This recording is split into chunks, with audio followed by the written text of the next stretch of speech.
আলাইহি ওয়াসাল্লাম বেশি বেশি ফল ভক্ষণের নির্দেশ দিয়েছেন। সাহাবায়ে কেরাম জিজ্ঞাসা করলেন, ওমর ইয়া রাসূলুল্লাহ, এই বেহেশতের বাগানের ফল কি? নবীজি বললেন, সুবহানাল্লাহ ওয়ালহামদুলিল্লাহ আল্লাহু আকবার। কয়টা শব্দ?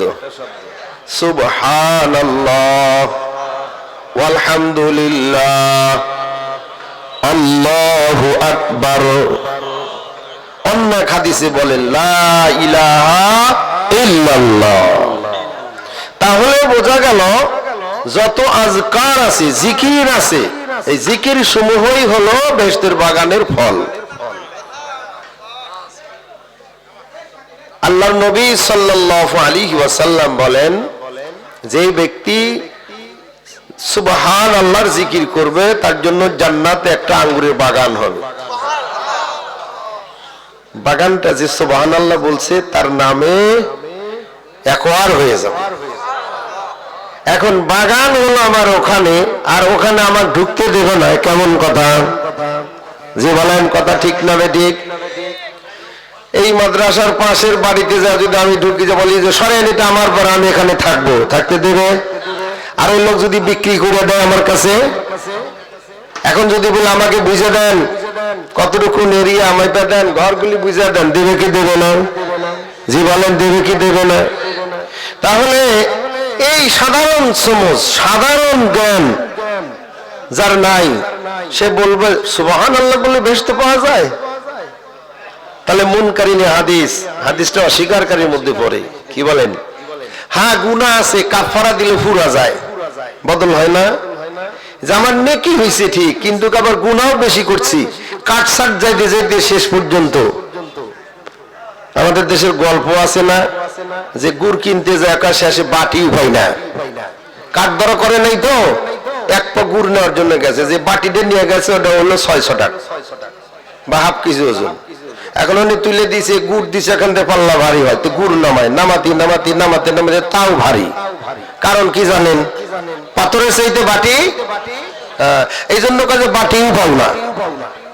তা আমরা এই যে বেহেশত পাই ঠিক, কিন্তু গুনার কারণে আমাদের এই ঘাটতি কাটতে যাইতে যাইতে এমন হয় যেন আমরা কি মূল মালিকানা হারায় ফেলি। এই ভয় আমাদের আছে। এই জন্য বুজুর্গান দিন বয়ান করেন, নেকি বেশি করতে না পারো, কম করো ঠিক, কিন্তু গুনাহ করো না। কি করো না? কি করো না? অল্প আমল, গুনাহ নাই। বলেন তো এই লোকটার ফয়সালা কেমন হবে?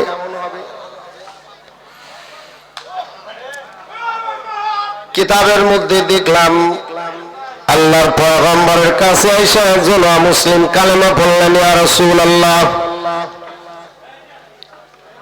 আমি আপনার হাত ধরে কালেমা পড়তে চাই। নবীজি কালেমা পড়াই দিলেন। এরপরে বলেন, আল্লাহর পয়গম্বর, আপনি তো জিহাদে যাওয়ার জন্য প্রস্তুতি নিচ্ছেন? কয় হ্যাঁ।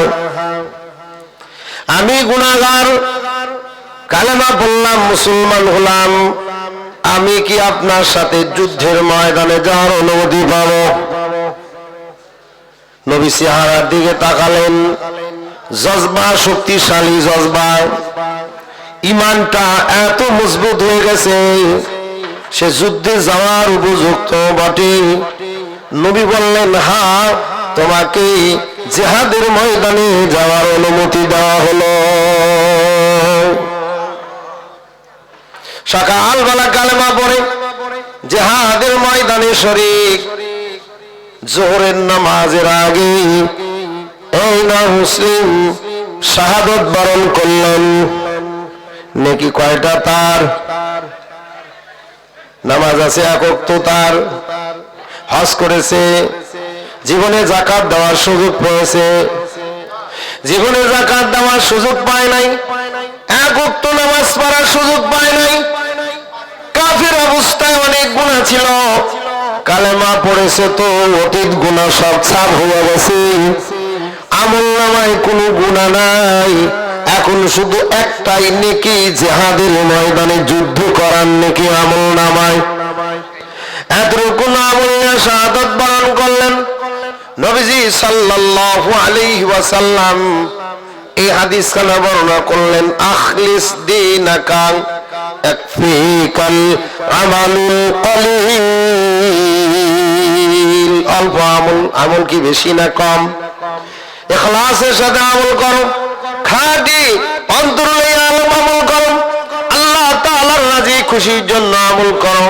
বেশি করতে পারো নাই, ঠিক আছে, ফরজিয়াত ওয়াজিবাত সুন্নাত যতটুকু পারো করলা, এগুলা বাধ্যতামূলক যেগুলো করলা, অতিরিক্ত নফল করতে পারলা না, কিন্তু তুমি গুনাহ করো না। গুনাহমুক্ত জিন্দেগি যার, সে লোকটা কি কাঠ ধরায় কাটতে যাবে না, বুঝেন নাই? কাটতে যাবে না, যা তাই আছে, আর কিছু নাই, আছে শুধু নেকি, কয় জান্নাতে চলে যাও। ভাইরা আমার, দোস্তরা, কালামুল্লাহ থেকে একখানা আয়াত কারিমা তেলাওয়াত করেছি। আল্লাহ সুবহানাহু ওয়া তাআলা শ্রেষ্ঠ পয়গম্বর, আখিরি জামানার পয়গম্বর, পয়গম্বরদের পয়গম্বর, এর মাধ্যমে আমাদের কাছে একটা প্রস্তাব প্রেরণ করেছেন। কে প্রেরণ করেছেন? বোঝার চেষ্টা করেন, কথা আমার দিকে, আমার সাথে একটু কথা বলবেন। কথা না বললে আমি কথা বলতে পারি না, একা একা শুধু গায়ে যাব, বেহুদা বকবক করা, এটা ভালো লাগে না। আপনারা একটু কথা বলেন। পয়গম্বরের মাধ্যমে আমাদের কাছে প্রস্তাব পেশ করলেন কে? আল্লাহ সুবহানাহু ওয়া তাআলা প্রস্তাব পেশ করে জানাই দিলেন, নবী হ্যাঁ, আপনি আপনার উম্মতদেরকে জানায় দেন আমার সাথে কারা কারা ভালোবাসা করতে চায়, বন্ধুত্ব করতে চায়। আমার সাথে যদি বন্ধুত্ব করে তাহলে তাদের তো কামিয়াবি কোনো সন্দেহ নাই। কি বলেন? দুইটা রাস্তা আছে, এই দুনিয়াটা ভালো আর মন্দ দুনো জিনিসের মিশ্রণে আল্লাহ বানাইছেন। একজন মানুষের জিন্দেগিতে সুখ আছে, দুঃখ আছে, ভালো আছে, মন্দ আছে, আছে না নাই? শান্তি আছে, অশান্তি আছে। এই দুনিয়ার ভিতরে দুটো দিয়ে আল্লাহ তাআলা বানাইছেন, কিন্তু জান্নাত এবং জাহান্নাম অর্থাৎ আখিরাতকে আল্লাহ বানাইছেন যেখানে সুখ আছে সেখানে দুঃখ নাই, যেখানে দুঃখ আছে সেখানে সুখের আশাও করা যায় না। একটার নাম জান্নাত আর একটার নাম জাহান্নাম, আমরা সবাই জানি।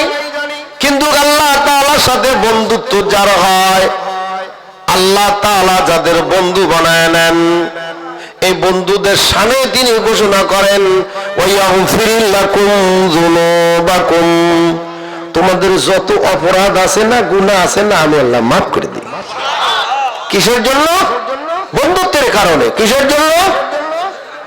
ভালোবাসা, মহব্বত না থাকলে তো বন্ধুত্বের কোনো দাম থাকে না।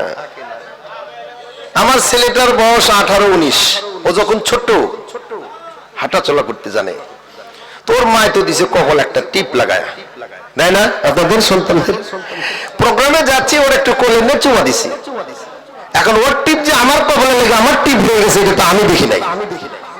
বুঝেন, বুঝেন, একটু ভালো করে বুঝেন, এত বড় এক টিপ হয়ে গেছে আমার কপালে। তো আমি ওর আম্মুর কাছে দিয়া রওনা দিচ্ছি। আমি কাজে, হুজুর একটু দাঁড়ান, খবর আছে। কি ব্যাপার? কি খবর? কয় রাস্তায় গেলে, মাহফিলে গেলে লোকেরা বলবে যে মোল্লা আবার টিপ নিল কেন? কলম টিপ মানে নিজের আসল দিয়া মুছে পরিষ্কার করে দিল, কয় যে এখানে বাবুর কপালের টিপ লেগে গেছে। রাস্তায় চললাম আর ধ্যান করতেছিলাম, খেয়াল করতেছিলাম, সত্যি তো বেচারি আমারে ভালোবাসে। ভালোবাসার প্রমাণ আজকে পেলাম। যদি ভালোবাসা না থাকতো বলতো যাও অপমান হোকা, লোকের কাছে যাও, আমার কাছে পাত্তা নাই। কি বলেন? কথা ঠিক না বেঠিক? এই আয়াতে কারিমার কথা ওই দিন বারবার মনে হলো। হাই, সে আমারে ভালোবাসে। মানুষের মধ্যে যেন লজ্জিত না হয়, নিজের ওড়না দিয়া, নিজের কাপড় আঁচল দিয়া মুছে পরিষ্কার করে দেয়, ময়লা যেন না থাকে চেহারায়। আমার আল্লাহ সুবহানাহু ওয়া তাআলা যাকে বন্ধু বানালেন তার সামনে তো এই কথাটাই বললেন, ইয়াগফির লাকুম যুনুবাকুম,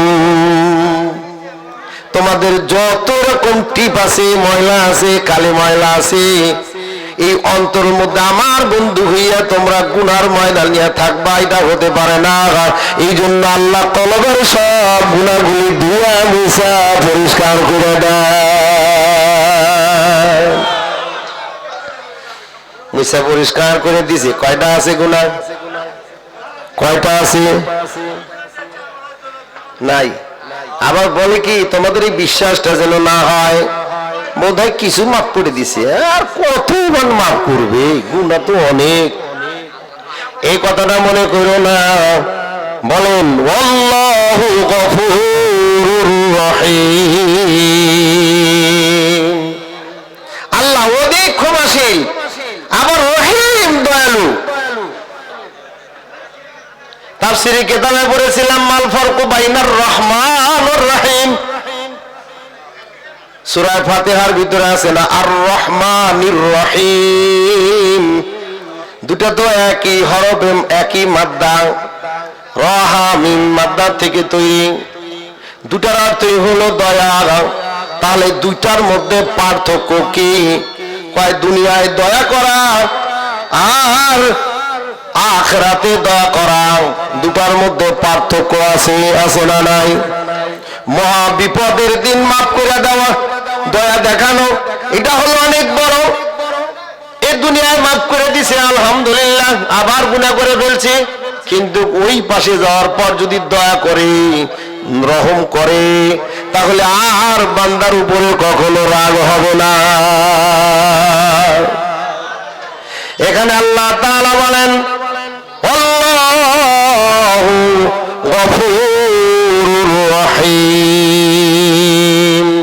আগে বন্ধু হওয়া লাগবে।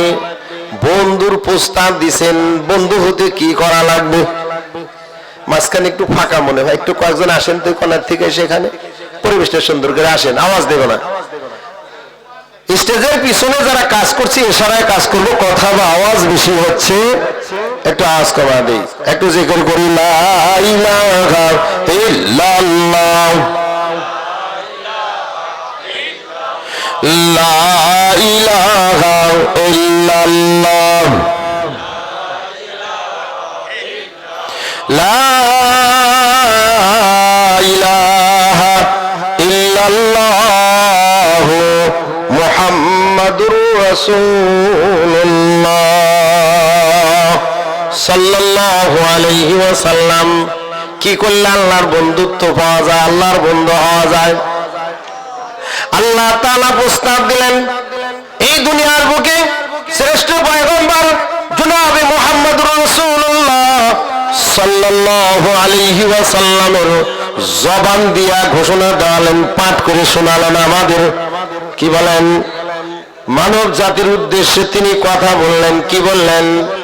ইন কুনতুম তুহিব্বুনাল্লাহ, যদি তোমরা আল্লাহকে ভালোবাসতে চাও, আল্লাহর সাথে বন্ধুত্ব করতে চাও, তাহলে আমল একটা। কয়টা? আমার দিকে খেয়াল করেন, কয়টা আমল? একটা আমল। কয়টা আমল? আওয়াজ দেন, কয়টা আমল? একটা আমল বাতায় দিলেন, ফাত্তাবিউনি, তোমরা আমার আনুগত্য করো। আল্লাহর হাবিব সাল্লাল্লাহু আলাইহি ওয়াসাল্লাম পাঠ করে শোনালেন। এখানে কার আনুগত্য করব? দুটার কথাই বলা হয়। আল্লাহ তাআলার আনুগত্য, আতিউল্লাহ ওয়া আতিউর রাসূল, অর্থাৎ আল্লাহ সুবহানাহু ওয়া তাআলার ইতাআত, আনুগত্য, আর জনাবে মুহাম্মদুর রাসূলুল্লাহ সাল্লাল্লাহু আলাইহি ওয়াসাল্লামের অনুকরণ আর অনুসরণ করা লাগবে। আল্লাহ সুবহানাহু ওয়া তাআলা নবীর শান বয়ান করেন, লাকাদ কানা লাকুম ফি রাসূলিল্লাহি উসওয়াতুন হাসানাহ, তোমাদের জন্য নবীর জীবনে উত্তম আদর্শ রেখে দিয়েছি, নবীর থেকে তোমরা উত্তম আদর্শ গ্রহণ করতে পারবে, তাও সবাই নয়, সকলেই নয়। কারা পারবে? কায়ারজুল্লাহ, যারা আল্লাহ তাআলার সাথে সাক্ষাৎ করা লাগবে এই ধারণা রাখা সেইভাবে জীবন গঠন করতে চায়, তারা নবীর ভিতরে উত্তম আদর্শ তালাশ করে পাবে। আর যারা বেশি বেশি জিকির করে তারা তালাশ করে খুঁজে পাবে।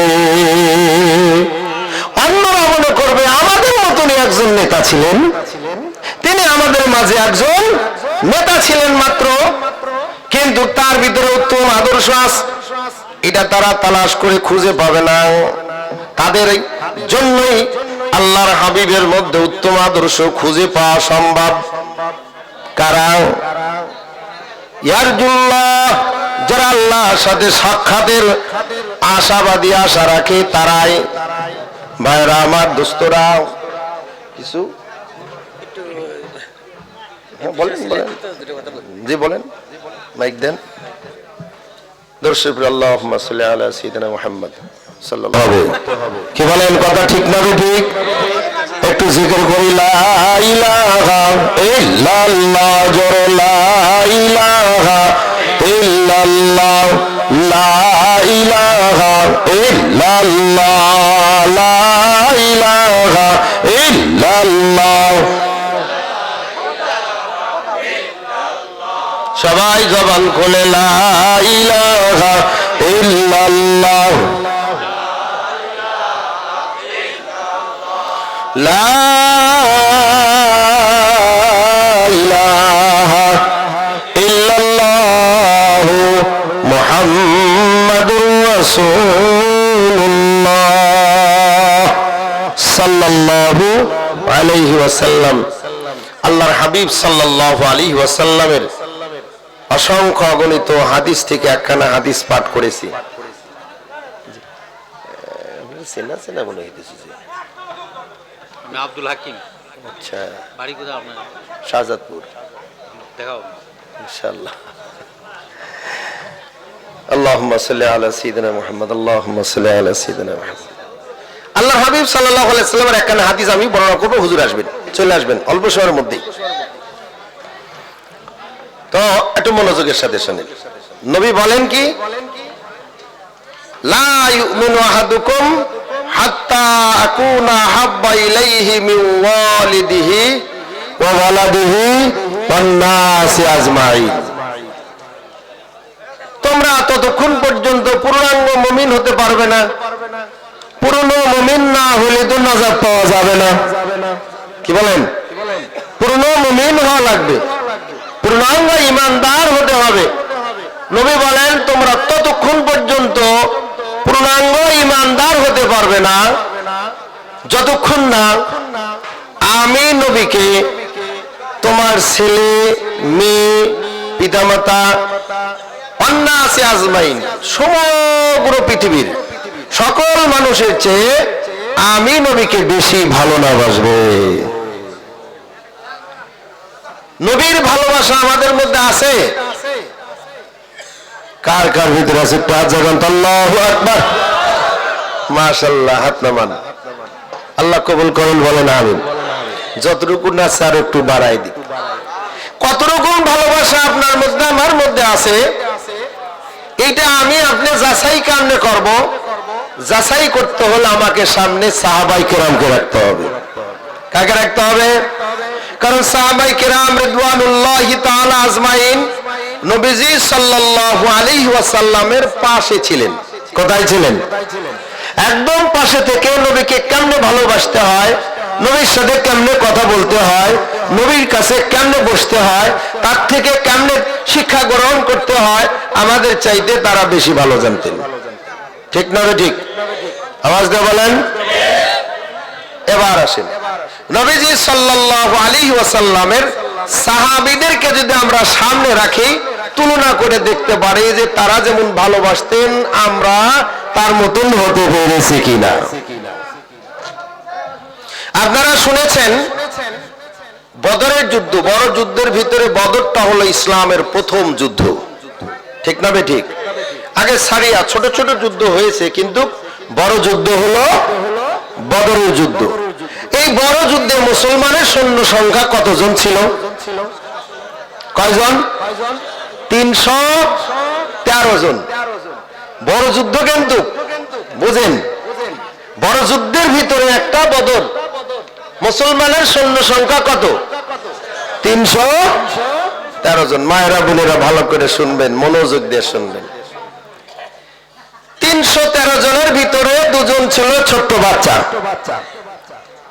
প্রাপ্ত বয়স্কর সংখ্যা ছিল 311 জন। কয়জন? এই 313 ভিতরে দুইজন ছোট বাচ্চার, একটার বয়স 10 বছর আর একজনের বয়স 12 বছর। তরবারি ধরার যোগ্যতা তার হয় নাই। আল্লাহর হাবিব সাল্লাল্লাহু আলাইহি ওয়াসাল্লাম যুদ্ধের ব্যাপারে আলোচনা করতেছেন, উৎসাহিত করতেছেন, ময়দানের দিকে রওনা করবেন।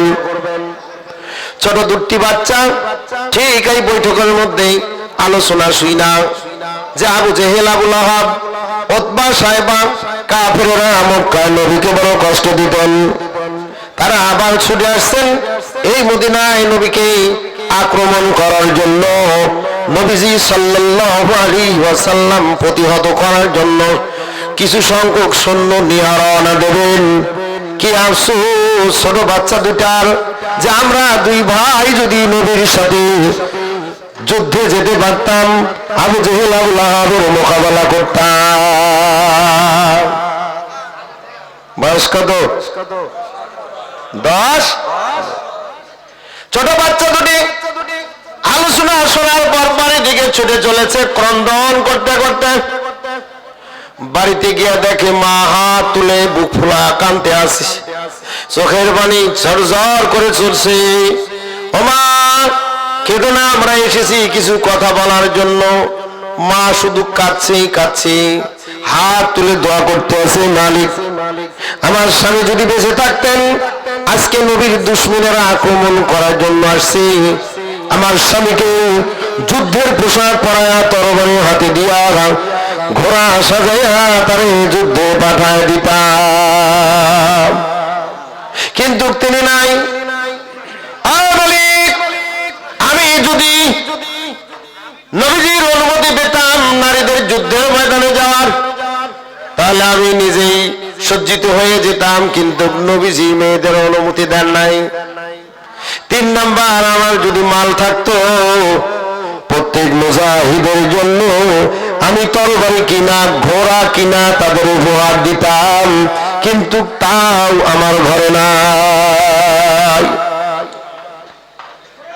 এমন অবস্থায় বাচ্চা দুটি কান্না করতে করতে মায়ের কাছে গিয়ে বলে, আর বাড়ির কাছে কাছে কি কান্না করো?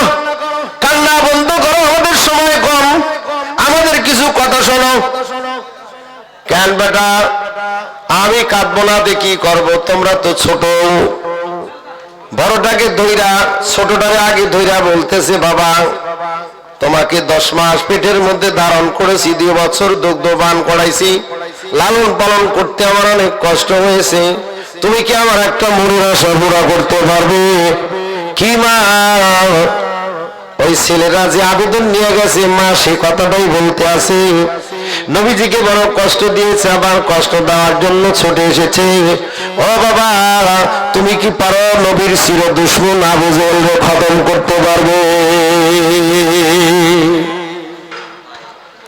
মা, জিহাদের ময়দানে যুদ্ধে জয় পরাজয় আছে, যদি আমি শহীদ হয়ে যাই আমি রেডি আছি, শহীদ হয়ে যাই তুমি আমার জন্য তো কাঁদবে না, আফসোস করবে না? কেমন মা? বলে না না না, আমি কাঁদবো না, আমি গৌরব করব যে আমি একজন ছোট্ট শিশু শহীদ বাচ্চার মা। যাও তৈরি হও, হ্যাঁ বাচ্চা, স্বাভাবিক পোশাক ছেড়ে দিয়ে যুদ্ধের যত রকম পোশাক পরা দরকার তা পরিধান করে ছুটে আসছে। দেখে বড় ভাইকে ওসিয়াত করতেছে মা, একই কায়দায়, হ্যাঁ বাবা 10 মাস তোরে পেটের মধ্যে ধারণ করলাম, 2 বছর দুগ্ধ পান করালাম, লালন পালন করলাম, কষ্ট করলাম, তুমি কি তোমার ভাইটারে সাহায্য করতে পারো যুদ্ধের ময়দানে? আবু জেহেলকে কতল করার জন্য তোমার ভাই যাবে, তুমিও যাবে, আরো কি সাহায্য করার জন্য বড় ভাই ছোট ভাইয়ের মতন বইলাম মায়ের থেকে অনুমতি নিয়ে পোশাক পরিধান করে দুই ভাই ছুটে চললেন নবীর দরবারে। যা বলেন আল্লাহর পয়গম্বর, আমাদের মা আমাদের দুই ভাইকে আপনার কদমে কোরবানি দিয়েছেন, যুদ্ধের ময়দানে যাওয়ার অনুমতি চাই। নবী বলেন তোমাদের আব্বা বাইসা নাই যে না, তাহলে তোমরা ফিরে যাও, সময় হলে তোমাদেরকে আমি যুদ্ধের ময়দানে ডাক দেব। বাচ্চা দুইটা বলে না হযরত, আমাদের মা ফিরে যেতে নিষেধ করেছেন, আপনার কদমে কোরবানি দিয়েছেন, আমরা কোরবানি হব, তারপরে আমরা ফিরে যাব না। বলে এক ভাই যাবে আর এক ভাই বাড়ি ফিরে যাবে। কে যাবো? দুইজন বলল যুদ্ধ কইরা যে পারবে সে যাবে, যে হারবে সে বাড়ি যাবে। ছোট ভাই বড় ভাইরে কানে কানে মল্ল যুদ্ধ করবে, আমার উদ্দেশ্যে কয় পাঁচার দ্বারা। আপনারা কি কান? হ্যাঁ, পরস্পর। এখনকার ভাই মা না তোমার আমার পাঠাইছে সাহায্য করার জন্য, এখন সাহায্যের দরকার, আমি তো তোমার সাথে পারবো না, তুমি একটু নরম হবে, আমি একটু শক্তিশালী হব, আমরা এমনভাবে যুদ্ধ করবো যেন কেউ হারবো না কেউ পারবো না, সমান সমান হব। নবীজি দেখলেন কেউ হারে না কেউ পারে না।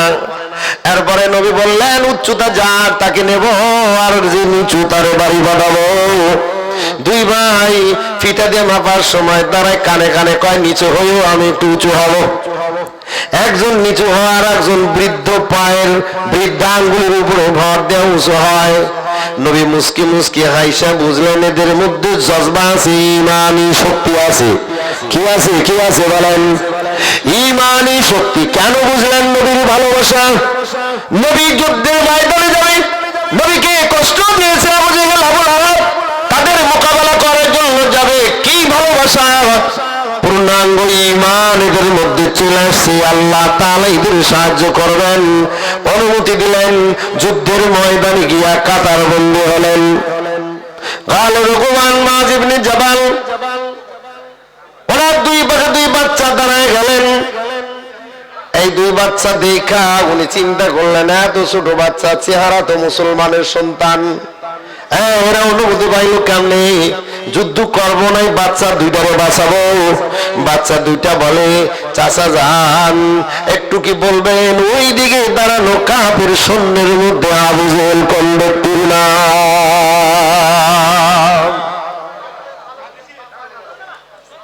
সাহাবী বর্ণনা করেন আঙ্গুল দিয়ে ইশারা করতে আমার সময় লাগলো।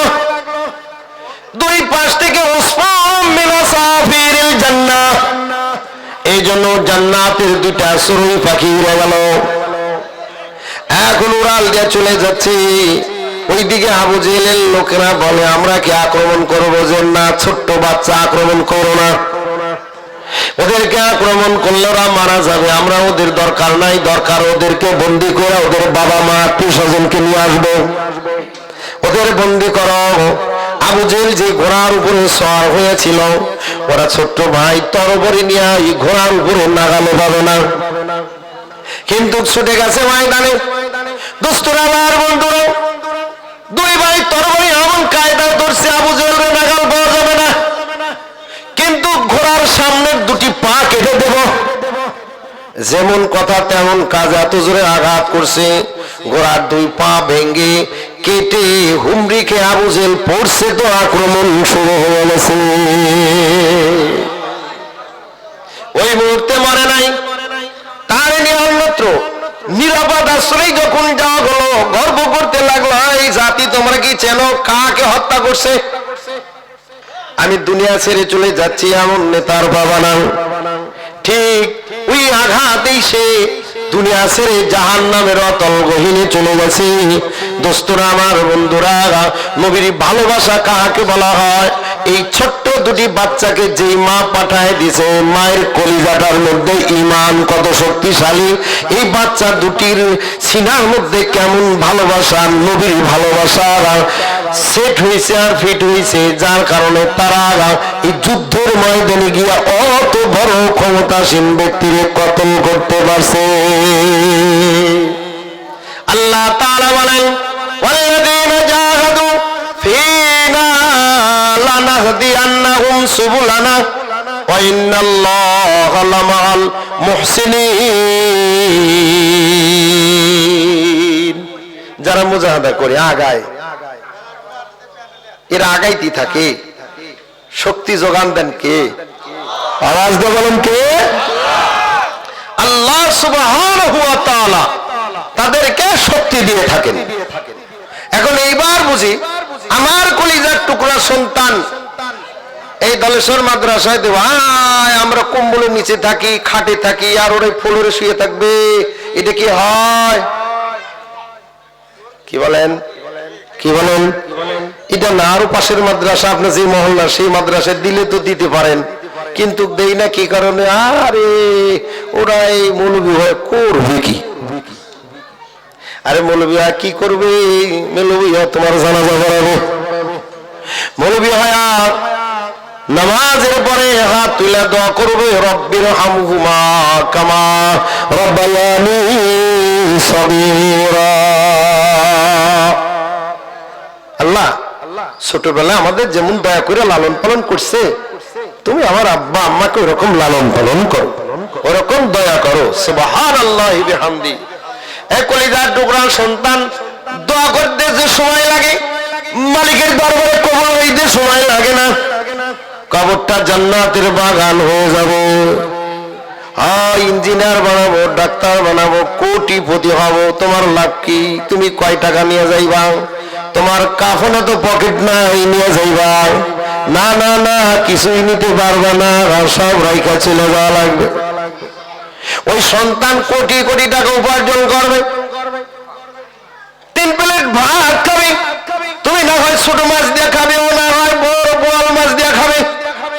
আরে 3 প্লেট খাওয়া হইলে পেটটা ভরে গেলে আর 1 প্লেট দিলে কয় না আর জায়গা নাই। কি বলেন? কি বলেন? জায়গা নাই। মাদ্রাসা 100 টাকা দেওয়া লাগবে। আহা, আমার সন্তানের একটা জামা কেনা লাগবে, আমি কেমনে 100 টাকা দেই? আহা, ঈদের দিন বাজার করে, ঈদের বাজার করার জন্য গেছে, নিজের পায়ের জুতা কেনার জন্য গিয়ে দেখলেন নাই আমার তো একটা আছে, একটু কালি করলে চলবে, ওই বাচ্চাটার একটু কিনা দেই, ওর মায়ের জন্য একটা কিনা দিই। এই তো পুরুষ মানুষ। কি বলেন? কথা ঠিক না বেঠিক? সব ওদের জন্য দিয়া নিজের ভাগে কি নিলাম, যতটুকুন খাইলাম আর যতটুকুন ব্যবহার করলাম, আর আগে যা কিছু পাঠাই দিলাম, এছাড়া আর কিছুই আমার নয়। রিজিকের মালিক কে? আওয়াজ দেন। রিজিকটা বাজেট হয়, তার হায়াতে সে কি কি খাবে, কি পরিমাণ খাবে। আমি বাজেট কইরা দৌড়াদৌড়ি করে পারবো? যা বাজেটে আছে তা আসবেই আসবে। আমাকে তাওয়াক্কুল মাল আসবাব, একটা উপায় অবলম্বন করে শুধু তাওয়াক্কুল করতে হবে। মালিক দেবেন, যা দেওয়ার তিনি দেবেন, বাজেট তার কাছে। তাহলে কেন আমি ভুলটা কইরা নবীর প্রেম মহব্বত নিয়ে আল্লাহ তাআলার ভালোবাসা অর্জন না কইরা আমি দুনিয়ার মহব্বতে পড়ে থাকলাম? হুব্বুদ দুনিয়া রাউসু কুল্লি খাতিয়া। সকল অপরাধ, সকল পাপের মূল হলো দুনিয়ার মহব্বত। দুনিয়ার কি? দুনিয়ার। এবার দেখেন, আমি আমাদের বাদ্যে বাড়ির ভিতরে যাই, আপনার স্ত্রী আমার স্ত্রী, আপনার মা আমার মা রান্না করতেছে, আজান হয়ে গেছে। আচ্ছা এই পড়ি, নামাজটা পড়ি, এই তো এই শেষটা করেই নেই। এখন শেষ করতে করতে আরে মাগরিবের আজান দিচ্ছে, হয় না? জোরে বলেন হয় না? এখন ওযু করে আগে একটা না একবারে কয়েক ওয়াক্তের নামাজ একবারে পড়ে। কি বলেন? এখন ওর কাজ কি? ওই যে রান্না করা, ওটা দুনিয়ার কাজ। আরে করো না, বন্ধু দাও, নামাজ পড়ো, আবার এসে করো। বরকত দেওয়ার মালিক কে? জোরে বলেন, আওয়াজ দেন। এখন আমরা ভুলে গেছি মালিক কে। মাঠের কাজ, বাড়ির কাজ আছে। আচ্ছা এইটা শেষ করে যায় নামাজ পড়ি, জামাতটা ছুটাই দিলাম। জামাতে নামাজ পড়লে কত নেকি ছিল, আর ওই কাজটা তো নামাজ পড়ার পরেও করা যাইতো। আবার যা করলাম শেষও নামে নাই, তাহলে কেন জামাতটা ছুটাই দিলাম? এটা বলা হুব্বুদ দুনিয়া, দুনিয়ার মহব্বত রাসু কুল্লি খাতিয়া, সব পাপের মূল। মানে নেক ছুটাই দেয়। ইবলিসের কাজ হলো যেন বেশি নেকি করতে পারে না, বেশি নেকি করতে। কারণ বেশি নেকি করলে সম্পর্ক হবে আল্লাহর সাথে। কার সাথে সম্পর্ক হবে? আল্লাহর সাথে, আর আল্লাহ থেকে সম্পর্ক ছুটে দেওয়াই হলো ইবলিসের কাজ। ভাইরা আমার, এখন আমরা ইবলিসের সাথে হব না নবীর সাথে হব? আওয়াজ দিয়ে বলেন। নবীর সাথে যদি আমরা হতে চাই, নবীর ভালোবাসা, বলছি না আমার মধ্যে কতটুকু ভালোবাসা আছে, এই ভালোবাসা যাচাই করার জন্য সামনে সাহাবীদেরকে রাখতে হবে। সাহাবীদের জীবনে সামনে আনলে বোঝা যাবে আমার মধ্যে কতটুকু ভালোবাসা, আমার মধ্যে কতটুকু নবীর মহব্বত আছে, এইটা বোঝা যাবে সামনে রাখার পর। কি বলেন, কথা ঠিক না বেঠিক? হুজুর রসুলপুর যাবো, হঠাৎ অসুস্থ পড়ছিলাম, হঠাৎ ওই দিন আর যাওয়া হইল না। মানে একটা ওসিলা তালাশ করি, না যাওয়ার কি আছে, এই মাহফিলে আসবো কিন্তু একটা ওসিলা তালাশ করি। জি, একটা ওসিলা তালাশ করি, দেখি না যাওয়ার, বলবো যে মোতাবেক সবার সাথে যাইতে চাইছিলাম, এই একটা সমস্যায় যেতে পারে। আমরা সব সময় ওসিলা তালাশ করি, এই ওসিলা দিয়ে একটু কাইটা পড়া যায় কিনা ভালো কাজ থেকে। দোস্তরা আমার, বন্ধুরা,